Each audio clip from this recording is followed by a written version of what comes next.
Sometimes when I hear this gospel, I think it's the old songs that got it best. From the 1920s, your lips tell me no, no, but there's yes, yes in your eyes. From the 1940s, first you say you do, and then you don't.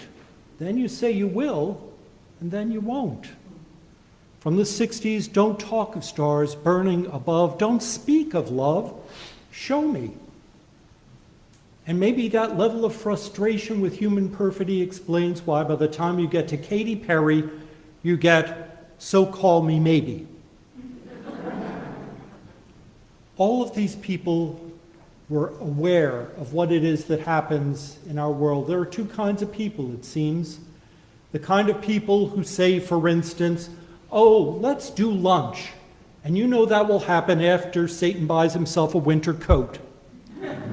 And then there are other people. It's almost as if they're embarrassed to let people find out they're doing good. So they're curmudgeonly and nasty, and then you find out they're doing all kinds of nice things for folks. Who would guess? And you wonder, why is it that people would do that? We know both kinds of folks. We see those kinds of folks in stores. We see them in churches. I'd be willing to bet we see them in the mirror. St. Vincent de Paul, whose feast we celebrate today, was somebody who did a lot of good, but it doesn't mean he was always the sweetheart of Sigma Chi. He was sometimes a difficult person. He was curmudgeonly and short-tempered. I feel like I have a friend. But the reality is that it's what he did in spite of that that matters, which is why what's held out to us in St. Paul's letter to the Philippians is the way things really ought to be. Your mind needs to be that of Christ.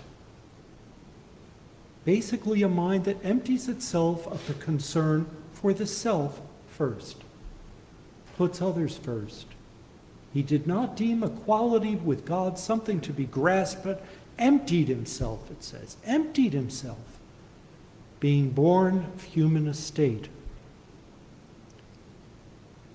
What we hope to do, not just in a bicentennial year, but in every year, is to move ourselves certainly away from the person who says yes and does no, but maybe try too to put aside the person who says no but does yes.